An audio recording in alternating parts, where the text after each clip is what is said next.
after I left NBC Universal, I kind of jumped to the startup side of things. So I worked for a company that was partially invested in by NBC Universal that had basically a social network for television. So I very much stayed in, how do you use digital and social platforms to deepen the engagement between, audiences and their favorite shows.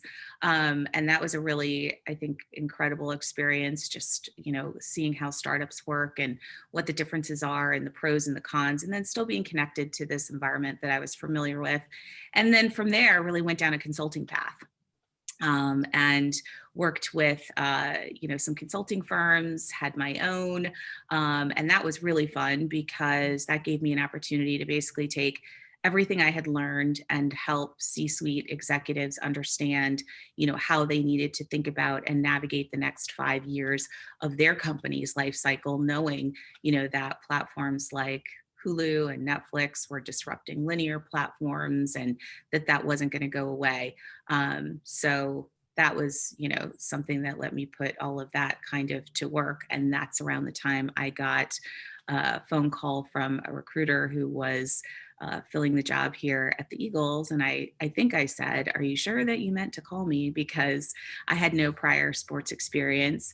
And he basically said, "No, they're kind of looking at people who come from media backgrounds, who can bring some diversity of thought to the role." And that's, how the Eagles opportunity came to be. And the more I learned about the role and what it is, we had the chance to accomplish, I realized how, very, very similar it was to like how you would construct a strategy for any major brand or media brand. So does that mean that I still have a chance to work for the Eagles? Because Cool. I'm like that annoying girl that doesn't understand anything, but I do know the fight song. So that's like I'm a step in. impressed. I was just gonna say, is that all it takes? Yeah, absolutely. All you got to do is sing the fight song and you get a job. A really rousing rendition. Yeah. Exactly.